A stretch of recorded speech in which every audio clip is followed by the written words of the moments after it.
कराची के साहली इलाके मुबारक विलेज के करीब समंदर में मकामी गोताखोरों को दुनिया की सबसे बड़ी मछली व्हील शार्क नजर आई तो उनकी खुशी की इंतहा न रही।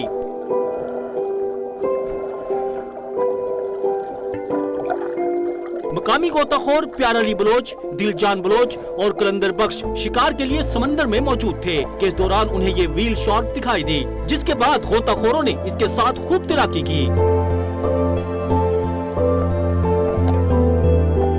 यही नहीं, खेल कूद के साथ साथ वीडियो भी बना डाली। गोताखोरों का कहना है कि वो समंदर में मछली के शिकार में मसरूफ थे कि उन्हें ये वेल मछली नजर आ गई और काफी देर तक इसके साथ खेलते रहे। वेल इंसान दोस्त मछली है जो इंसान को कभी नुकसान नहीं पहुंचाती। वेल शार्क के साथ डाइविंग की ये दूसरी वीडियो है। इससे कबल रवा साल जून के महीने में चरना आइलैंड के करीब वेल मछली नजर आई थी। वेल मछली एक नायाब नस्ल की समुद्री हयात है। अब इनकी नस्ल दुनिया में मादूम हो रही है। मकामी अफराद का कहना है कि मुल्क में आलमी कानून मैरीन प्रोटेक्टेड एरिया पर अमल दरामद नहीं हो रहा। चरना आइलैंड और कैप माउंट में ये नायाब समुद्री हयात बड़ी तादाद में पाई जाती है, इसलिए इन इलाकों को मैरीन प्रोटेक्टेड एरिया करार दिया जाए।